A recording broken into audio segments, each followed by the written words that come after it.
Hello students, आज की class में आपका स्वागत है। आज हम कम्युनिकेशन के ही इफेक्टिव लिसनिंग का जो हमारा टॉपिक चल रहा था प्रीवियस सेशन से, उसी को हम आज कंटिन्यू कर रहे हैं।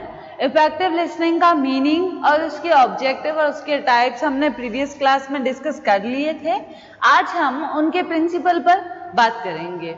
उनके कौन कौन से प्रिंसिपल्स होते हैं। सबसे पहला है हमारा क्लैरिटी। तो चलिए, क्लैरिटी का मतलब होता है स्पष्टता। क्या होता है स्पष्टता, वो हम देख लेते हैं। Clarity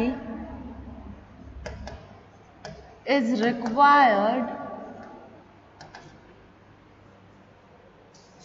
required for effective communication. Clarity जो है वो एक अच्छे कम्युनिकेशन के लिए जरूरी है, क्योंकि because the message not be impressive, message not be impressive in absence of clarity, in absence of clarity। क्यों जरूरी है हमारा इफेक्टिव कम्युनिकेशन में क्लैरिटी क्यों जरूरी है? क्योंकि बिना क्लैरिटी के आपका मैसेज क्या नहीं लगता है, इम्प्रेसिव नहीं लग पाता है। तो अब देखते हैं कि क्लैरिटी के भी अलग अलग कुछ टाइप्स दे रखे हैं कि किस किस टाइप की क्लैरिटी हो सकती है। तो चलिए उन पर बात करते हैं। क्लैरिटी का फर्स्ट जो पॉइंट है, जिसको हम ए नाम दे सकते हैं, वो है हमारा clarity in thoughts. Clarity in thoughts यानी विचारों की स्पष्टता। ये क्या कहता है कि the person sending the message should B clear about his thought, यानी कि जो व्यक्ति संदेश दे रहा है वह अपने विचारों में स्पष्ट होना चाहिए। चलिए इसको नोट कर लेते हैं। The person sending the message should be clear about his thought,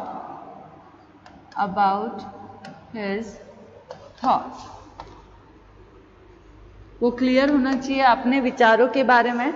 उसके बाद अब हम देखते हैं कि उसे क्या निश्चित करना है, क्या उसे फिक्स करना होता है उसके थॉट्स को क्लियर करने के लिए। सबसे पहले हम कुछ क्वेश्चंस पर बात करेंगे।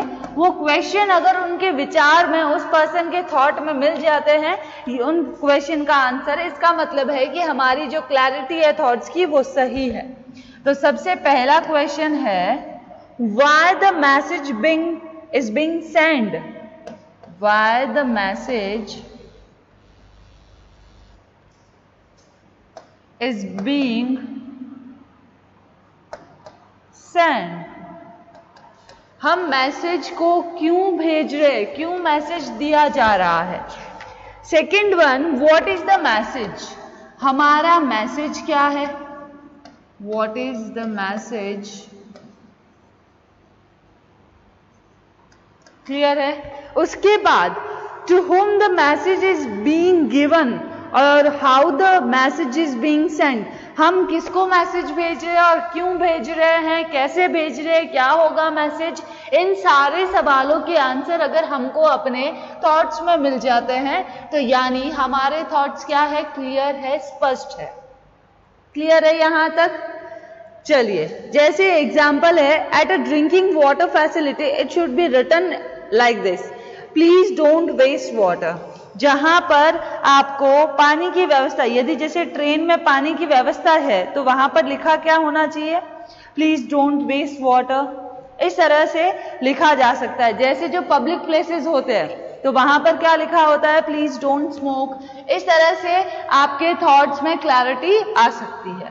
अब हम आगे बात करते हैं, इसी के अंदर क्लैरिटी के अंदर सबसे पहला जो हमारा टाइप था वो था क्लैरिटी इन थॉट्स। सेकेंड हमारा है clarity in expressing, clarity in expressing. इस पर बात करते हैं, क्या होती है क्लैरिटी इन एक्सप्रेसिंग, यानी व्यक्त करने की स्पष्टता। इन अ कम्युनिकेशन, चलिए, इन कम्युनिकेशन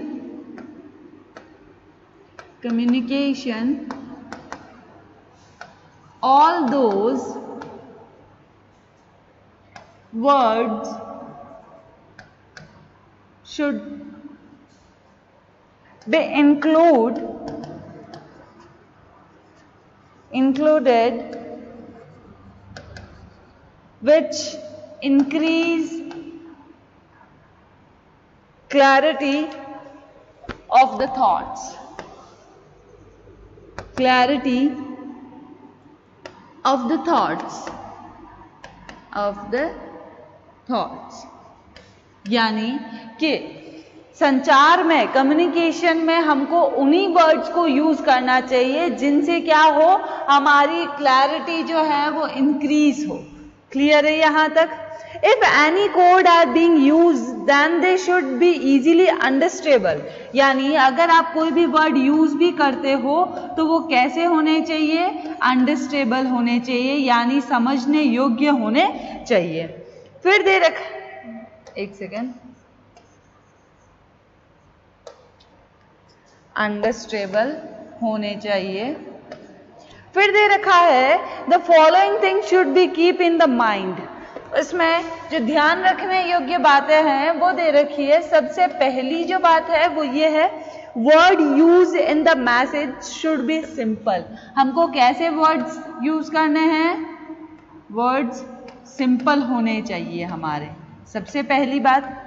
फिर है कि डेफिनेट वर्ड में कम्युनिकेशन इफेक्टिव। हम अगर हमारे डेफिनेट वर्ड्स है, अगर हमारे शब्द जो निश्चित है, तो उससे कम्युनिकेशन का इफेक्टिव असर रिसीवर पर पड़ता है या फिर हमारा कम्युनिकेशन इफेक्टिव होता है।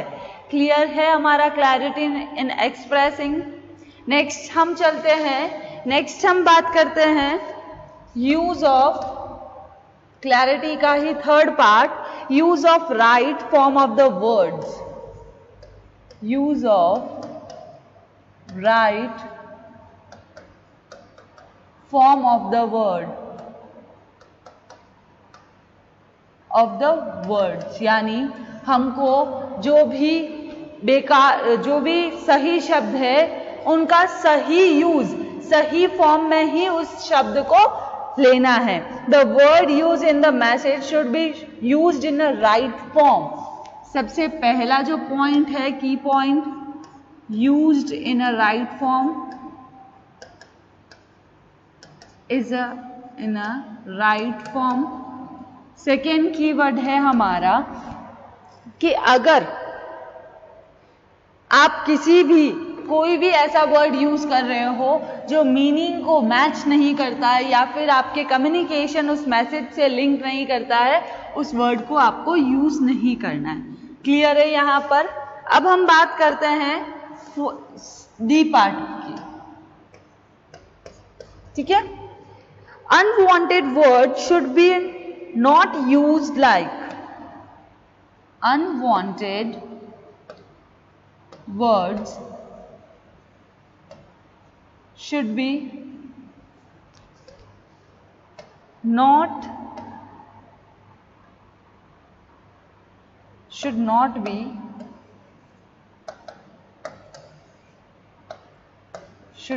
be used।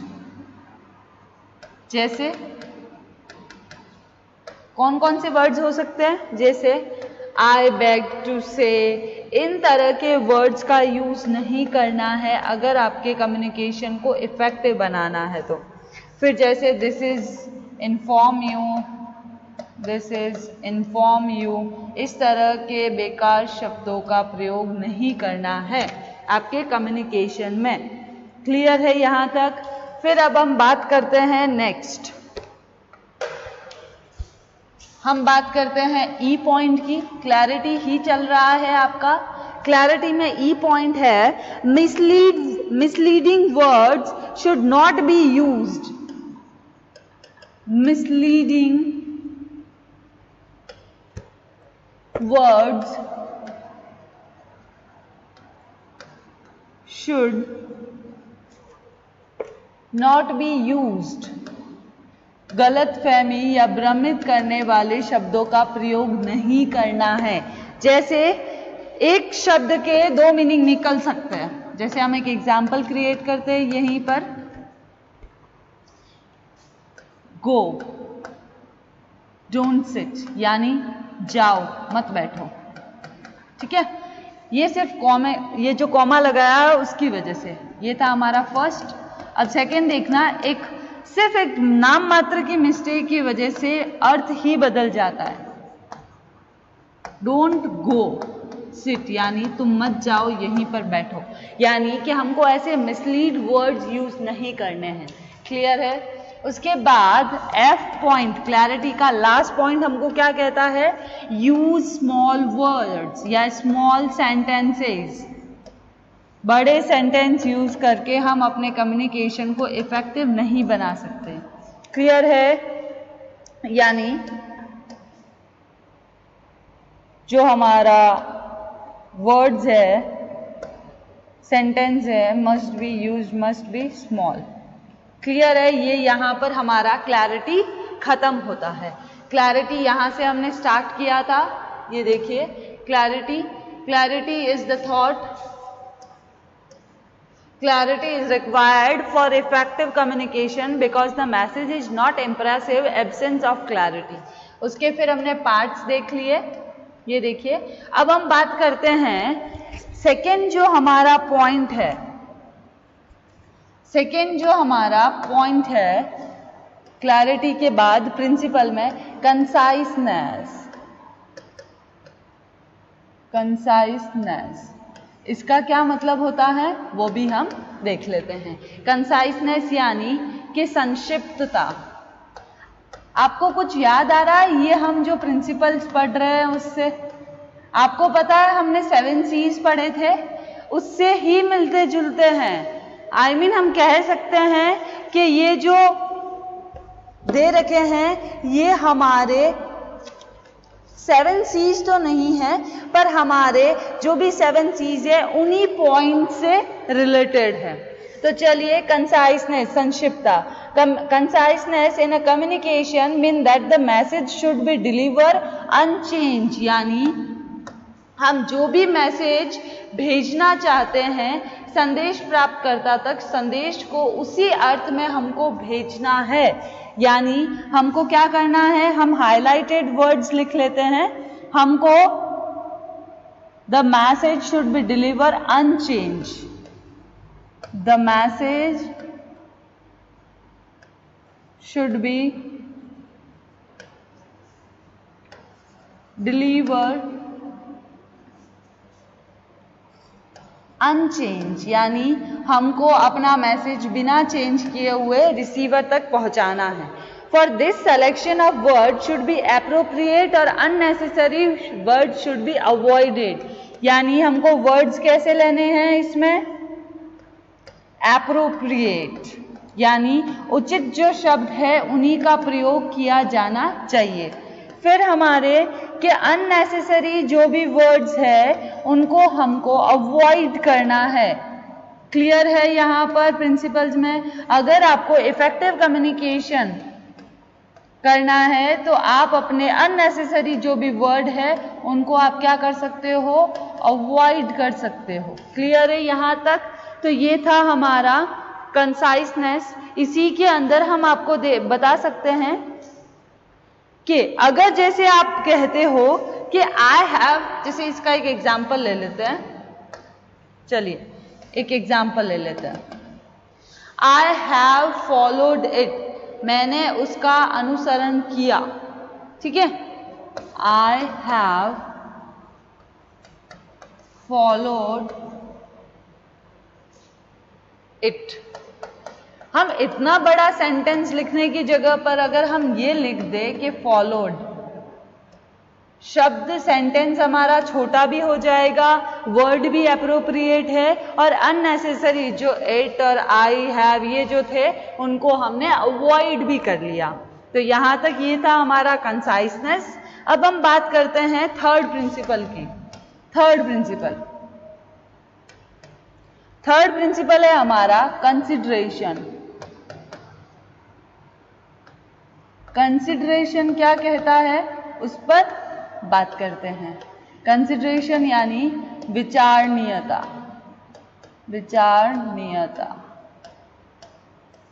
क्लियर है? विचारणीयता। Before sending the message the person should be remember that message is easy to understand. जब हम एक पर्सन को या रिसीवर को मैसेज भेजते हैं तो सबसे पहले देखना है कि द मैसेज इज इजी। सबसे पहले ये ध्यान रखना है कि वो इजी टू अंडरस्टैंड होना चाहिए, जल्द से आसानी से समझ आने योग्य होना चाहिए। The message should be in a formal manner. किस मैनर में होना चाहिए मैसेज हमारा? फॉर्मल मैनर में होना जरूरी है। क्लियर है यहां तक? उसके बाद जैसे हम यूज करते हैं वी, यू, इन सारे वर्ड्स को यूज करते हैं, तो वहां पर अगर जैसे हम यूज कर रहे हैं मैं, तो मैं की जगह पर अगर हम यूज करें हम, तुम, इन शब्द को अगर हम इन वर्ड्स को यूज करते हैं तो ज्यादा इफेक्टिव बनता है।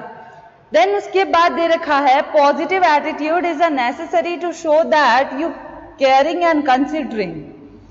पॉजिटिव एटीट्यूड के लिए क्या जरूरी है? पॉजिटिव एटीट्यूड से क्या शो होता है कि आप उस मैसेज के प्रति, आप उस व्यक्ति के प्रति अपना जो भी शिष्टाचार है उसको शो कर रहे हो। क्लियर है? ये हमारा था कंसिडरेशन, विचारणीयता। अब हम नेक्स्ट देखते हैं। नेक्स्ट है हमारा फोर्थ जो प्रिंसिपल है वो है करेक्टनेस। ये जो प्रिंसिपल है वो बहुत इजी सा है, नाम से ही वैसे पता चल जाता है आपको। करेक्टनेस यानी शुद्धता। यहीं लिख देते हैं पास में ही, शुद्धता। एक बात बताओ, अगर मैसेज ही गलत है, मैसेज में करेक्टनेस नहीं है, तो क्या वो मैसेज इफेक्टिव कम्युनिकेशन कर सकता है? नहीं। For effective communication, the language used in a message should be grammatically correct. यानी वो कैसा होना चाहिए? व्याकरण की दृष्टि से कैसा होना चाहिए? सही होना चाहिए, ग्रामेटिकली करेक्ट होना चाहिए। क्लियर है? फर्स्ट हमारा कीवर्ड्स। सेकेंड है the language can be formal as well as informal and should be used as per situation. Language कैसी यूज करनी है हमको? लैंग्वेज एज पर सिचुएशन, हमारी कंडीशन के अनुसार हमको लैंग्वेज यूज करनी है। Then language should be simple and practical. Language कैसी होनी चाहिए? सिंपल और प्रैक्टिकल होनी चाहिए। क्लियर है? यहां पर सिंपल एंड प्रैक्टिकल होनी चाहिए। क्लियर है? The statistic of the message should be correct and should be check before writing. क्या करना है? बिफोर, आप सेंड करने से पहले और लिखने से पहले आप क्या करोगे कि वो करेक्ट है या नहीं, चेक करोगे। क्लियर है? ये था हमारा करेक्टनेस। अब हम आगे बात करते हैं कॉन्क्रीटनेस, जो हमारा सिक्स्थ प्रिंसिपल है वो है कंक्रीटनेस। ये क्या होता है इस पर बात करते हैं। कंक्रीटनेस यानी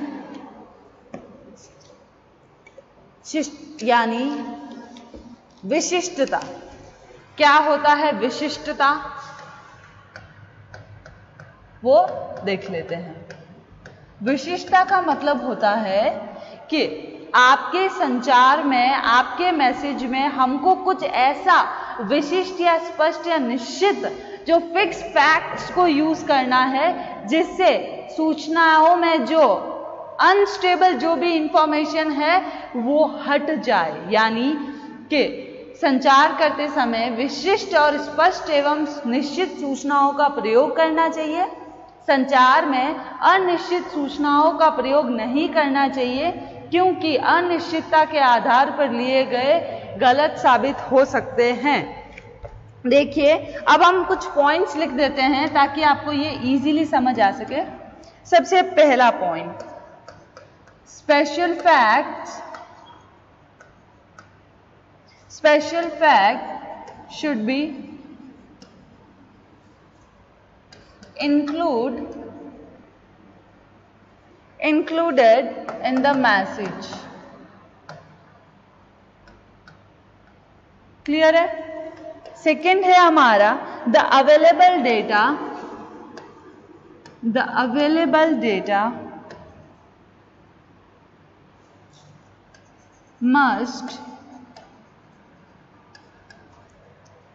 must be included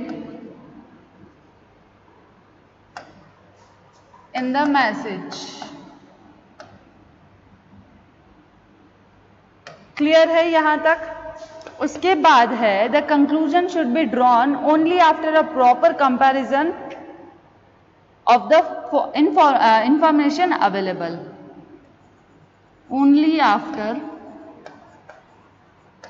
a proper comparison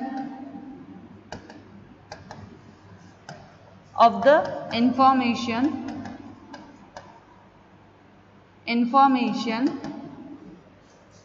available।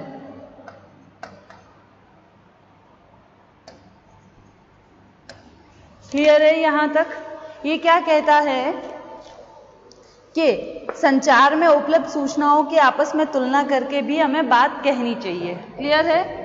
फिर नेक्स्ट है हमारा नेक्स्ट पॉइंट इसी में कि special fact make the message more effective.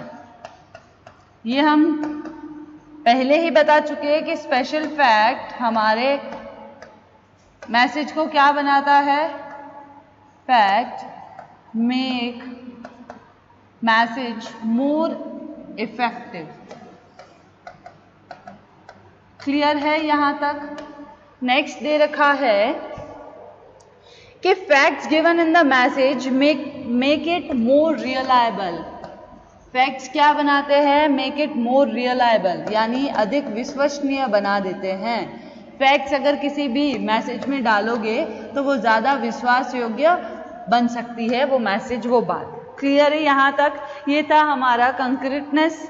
तो ये हमारे जो 6 थे वो हमारे बेसिक जो हमारे इफेक्टिव लिसनिंग के प्रिंसिपल्स थे। एक बार डिस्कस कर लेते हैं इफेक्टिव कम्युनिकेशन के। ये देखिए, प्रिंसिपल्स ऑफ इफेक्टिव लिसनिंग। ठीक है, इफेक्टिव लिसनिंग के सबसे पहला जो हमारा पॉइंट था वो था क्लैरिटी।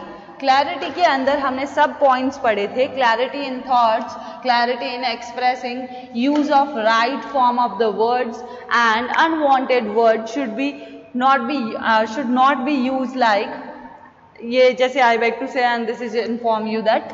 एंड नेक्स्ट है misleading word should be not used. And next है यूज स्मॉल सेंटेंसेस। उसके बाद है कंसाइसनेस, उसके बाद है कंसिडरेशन, देन उसके बाद है करेक्टनेस, उसके बाद है हमारा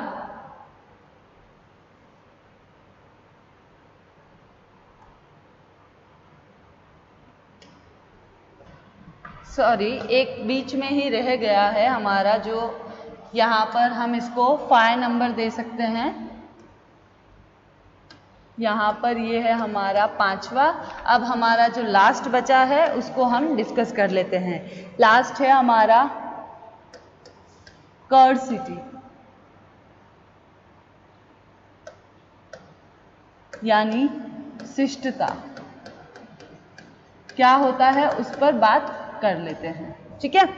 कर्सिटी, showing courtesy to others leave a good impression on others, यानी कि हम अगर शिष्टता से पेश आते हैं तो शिष्टता लोगों को इम्प्रेस कर सकती है, लोगों को प्रभावी, हमारा जो एक छाप है वो प्रभावी बन सकता है, यानी गुड इम्प्रेशन